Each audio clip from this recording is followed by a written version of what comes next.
Hi, friends. Chad Husted with Team Quadzilla here to talk about your snack game. I'll share a few benefits and parameters for healthy snacking, as well as some information about deciphering food labels so that you can make informed decisions about what to eat. But before we get into that, let me give you a little background about me. So, I've been on a healthy living journey for well over a decade now, starting when I got into triathlon and endurance racing. I was on a mission to learn how to eat for optimum performance, but also to resolve some really uncomfortable gut issues that have been bothering me for pretty much all of my adult life. And so, having learned so much through trial and error, I thought I might be able to help other people sort through what is often very confusing and contradictory nutrition advice and make healthy eating as simple as possible. So, what I learned and continue to learn not only helps me to perform my best for endurance racing and my healthy living goals, but also for improving my gut health, managing my energy, even mental clarity and mood for the rest of my life. And since 2014, when I started my coaching business, I've been able to help people from across the country to lose weight and feel great and learn healthy habits that they can sustain forever. So while I'm not a PhD level nutritionist or anything like that, I'm confident that what I have to share can be helpful to anyone who applies some of the tips and strategies that I'm about to share. So let's uh, let's dig in.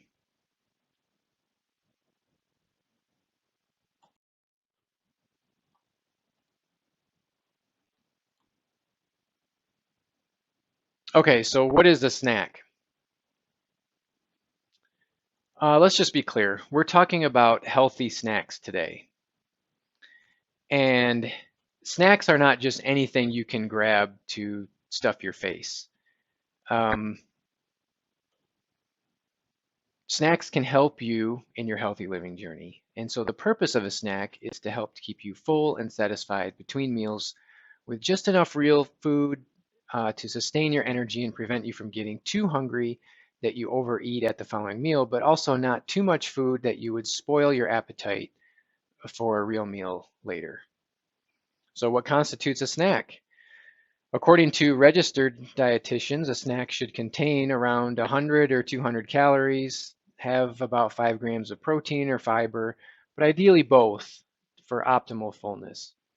It also should be free of added sugars and artificial colors and flavors and chemicals or high fructose corn syrup. And your snack should also have lots of water and ideally some veggies if possible. So you might be saying, geez, Chad, that doesn't sound at all like a Snickers bar. So what the heck am I supposed to eat then? Don't worry, I'll get into that shortly. But I also want you to note that snacks are optional, or you might say snacktional. This means that if you're eating a balanced whole foods diet for your meals at regular intervals, you may not need snacks at all.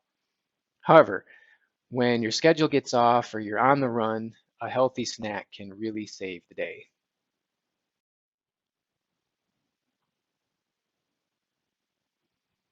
So let's talk about timing for snacks.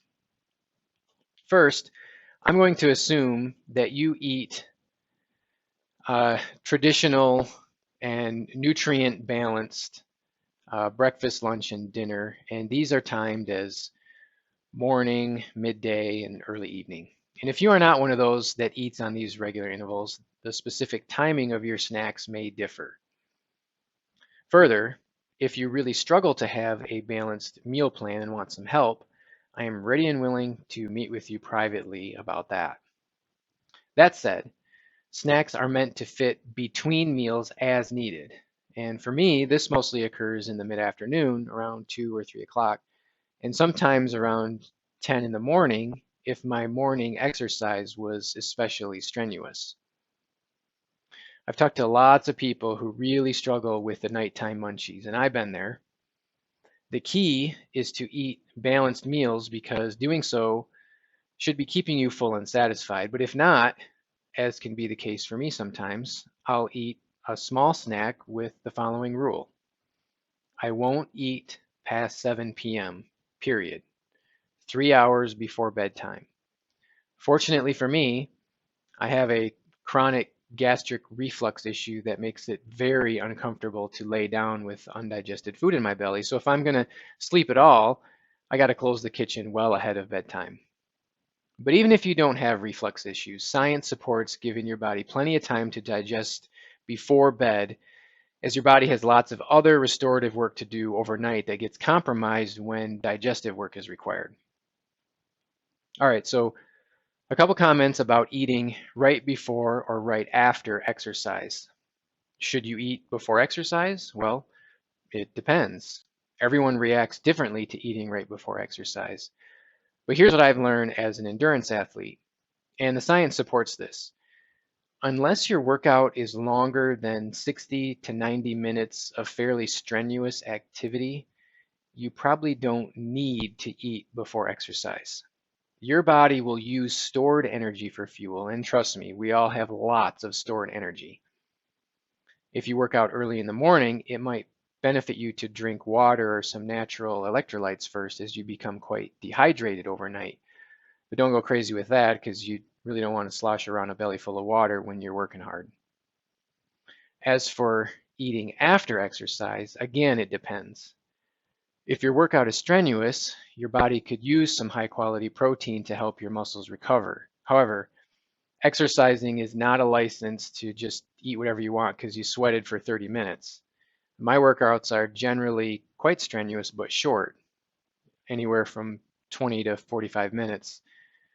So I usually just eat breakfast afterwards and then get on with my day.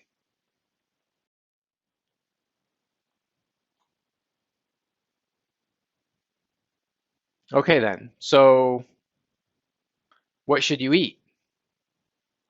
Well, how about just real food? Plants and animals. Most packaged food is highly processed, or so most of the nutritional value is lost and replaced with artificial and chemical fillers and substitutes. The way we know for sure is to educate ourselves about food labels. I've been over this in other platforms, but just remember this idea that ingredients is king. The fewer ingredients on the list usually means the more real and natural the food is. Have you ever read the ingredients list on a frozen dinner? It's like a mile long, and you can't pronounce, let alone identify many of the ingredients on that list. So it's definitely no bueno. So here are some of my go-to afternoon snacks. Super simple and easy things. Um, First is real peanut butter goes with just about anything. So I love to put it on an apple or on whole wheat toast with a banana. I also like hard-boiled eggs or egg cups, where you simply bake the egg in a muffin tin, and I add some chopped spinach to sneak in another vegetable serving. And that's really easy for grab and go. You just nuke them for 30 seconds and you're good to go. Raw vegetables are surprisingly filling. I really like baby carrots. Triscuits are a pretty good cracker choice. They have minimal ingredients. And real cheese is healthy too, in moderation. Processed cheese, however, is really bad. So like your Kraft Singles or Velveeta, that stuff you need to skip. You're just looking for real cheese. I'll also say that using a prepackaged trail mix, you need to do so with caution. Many of these mixes have chemical additives and sugars to them, so you got to make sure you read the label. Or make your own mix. But a good granola type bar is also a great option. I like the peanut butter cookie Lara bar, which only has 3 ingredients. Also, the chocolate almond beach bar is a favorite, and many of the Kind bars are also decent. Yogurt. Yogurt can be tricky. Most of your flavored yogurts are full of added sugar, so again, you've got to look for minimal ingredients on the ingredient list. And finally, about protein powders. Not all protein powders are created equal, of course. In fact, some also have a mile-long ingredients label that reads like an alien language. So read the label. And if you don't know what the ingredient is, look it up and see if it's a chemical or not if you're unsure. But by and large, if you don't know what it is or you can't pronounce it or the word is 13 letters long, you probably can't buy it on its own in the store, right? You're not going to find it on a shelf somewhere, so think twice about putting it in your mouth.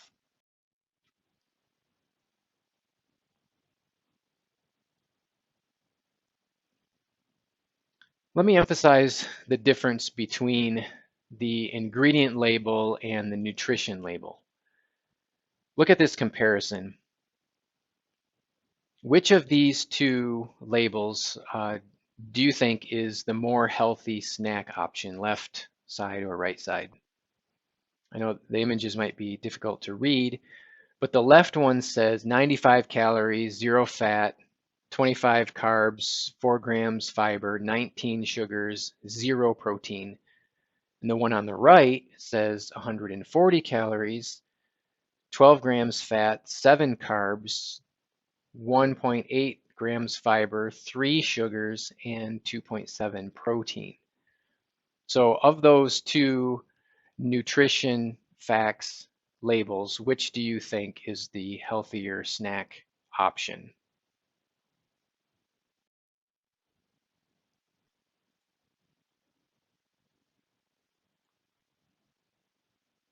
If you guess the one on the right, you are not alone. We have been conditioned that high carbs is bad and protein is good. But clearly, we know that an apple is a healthy snack option, whereas the peanut butter cup is really a candy or a junk food. So if you only had the ingredients label to make your choice, this would be much easier, right? Everyone knows what an apple is and that it's healthy. The only ingredient, of course, is apple. But look at the other one. Do you know why there is non-fat milk and milk fat listed in the peanut butter cup? Or what the heck is PGPR or TBHQ? If someone gave you a pill and said it was just PBGR or TBHQ, would you eat it? Exactly. That's why it's so important to read the ingredient list on your foods. You will dramatically improve your food choices for snacks or otherwise when you choose according to the ingredient list over the nutrition label. I hope that makes sense.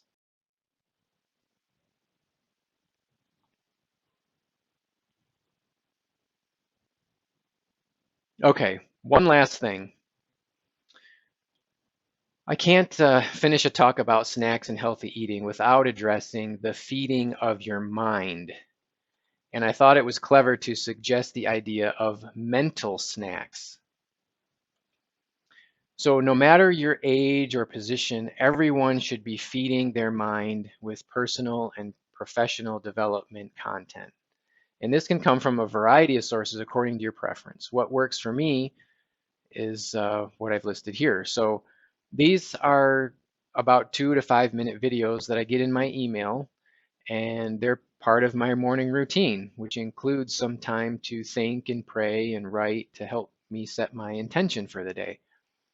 Not every day has the nugget of gold that you need to change the world, but what I found is that by consistently taking in quality thoughts and ideas over time, it has helped me to incrementally improve myself from a mental fitness perspective. So whatever it is that interests you, or whatever problem you're trying to solve, skill you want to develop, or habit you want to break or start, snacking on the content of trusted resources is a great free way to help you. So obviously there's tons of great resources that you can take in. So what I've listed here is just my suggestion. My opinion is, though, that you should avoid mainstream media and social media platforms for this kind of snack. Those outlets are not going to feed your mind with good, right, true, helpful, encouraging, insightful content to help you be a better you. So when you think you need a mental health break and you default to Facebook or Fox News or whatever, I just would highly encourage you and recommend replacing that with a good podcast or a video or a book. All right, so there you have it. This is my crash course on healthy snacking. And I hope this is helpful to you and you found even one thing in here that you can implement in your snack game today. I'm always up for feedback, so I hope that you would connect with me directly or leave a comment so we can discuss further. Thanks for watching. Have a great day.